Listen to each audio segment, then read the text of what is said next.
ಶಾಸ್ತ್ರಿಗಳೇ, ಕಟಕ ರಾಶಿ, ಸಿಂಹರಾಶಿ ಹಾಗೆ ಕನ್ಯಾ ರಾಶಿಯ ಇಡೀ ವಾರದ ಭವಿಷ್ಯ ಹೇಗಿದೆ? ಫಲ, ಶುಭ ಫಲ, ಅಶುಭ ಫಲ, ಹಾಗೆ ಅದಕ್ಕೆ ಪರಿಹಾರ ತಿಳಿಸೋದಾದರೆ.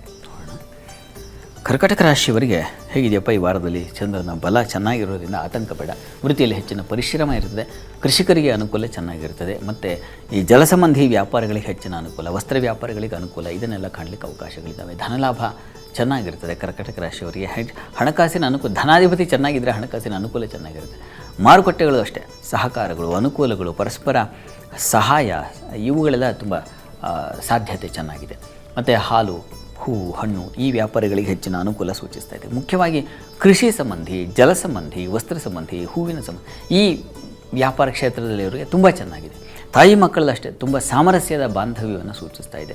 ಹೊಂದಾಣಿಕೆ ಚೆನ್ನಾಗಿರ್ತದೆ. ಸ್ನೇಹಿತರು, ಬಂಧುಗಳ ಜೊತೆಗೆ ಹೆಚ್ಚು ವಿಶ್ವಾಸ, ಪ್ರೀತಿಯಿಂದ ಇರತಕ್ಕಂಥದ್ದು ತುಂಬ ಅಪರೂಪಕ್ಕೆ ಸಿಗ್ತಕ್ಕಂಥದ್ದು.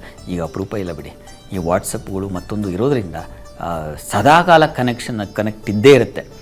ಆದರೆ ಒಂದು ರೀತಿಯ ಪ್ರೀತಿ ಹೆಚ್ಚಾಗ್ತಕ್ಕಂಥದ್ದು, ಆ ರೀತಿಯಲ್ಲಿ ಒಂದು ಒಳ್ಳೆಯ ಶುಭ ಫಲವನ್ನು ಖಂಡಿತ ಕಾಣಬಹುದು. ಮತ್ತು ಪ್ರಯಾಣ ಸೌಖ್ಯಗಳು, ಎಲ್ಲೋ ಪ್ರಯಾಣ ಹೊರಟಿದ್ದರೆ ಅದರಲ್ಲಿ ಸೌಖ್ಯ ಸಮಾಧಾನವನ್ನು ಕಾಣ್ತಕ್ಕಂಥದ್ದು ತುಂಬ ಚೆನ್ನಾಗಿದೆ.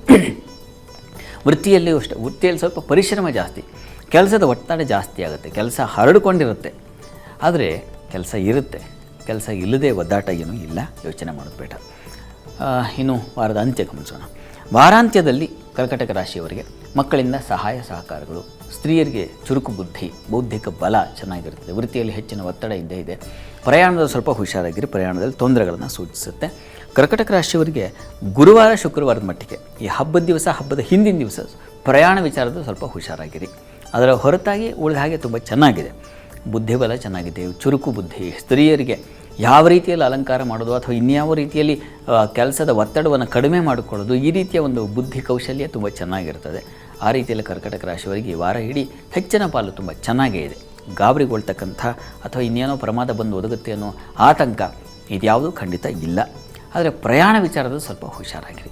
ತಾಯಿ ಬಂಧುಗಳ ಜೊತೆಗೆ ಸ್ವಲ್ಪ ಹುಷಾರಾಗಿರಿ. ಸ್ವಲ್ಪ ಮಾತು ಕಡಿಮೆ ಇದ್ದರೆ ಬಹಳ ಒಳ್ಳೆಯದು. ಮಾತೇ ನಮಗೆ ಮೃತ್ಯು, ಹೀಗಾಗಿ ಸ್ವಲ್ಪ ಹುಷಾರು. ಪರಿಹಾರಕ್ಕೇನಪ್ಪ ಕರ್ಕಟಕ ರಾಶಿಯವರಿಗೆ ಅಂತಂದರೆ, ಗ್ರಾಮದೇವತಾ ದರ್ಶನ ಮಾಡೋದು, ಮುಖ್ಯವಾಗಿ ಅಮ್ಮನವರ ಅಷ್ಟೋತ್ತರ ಹೇಳ್ಕೊಳ್ಳೋದು, ಇದು ಬಹಳ ಒಳ್ಳೆಯದು ಕರ್ಕಟಕ ರಾಶಿಯವರಿಗೆ.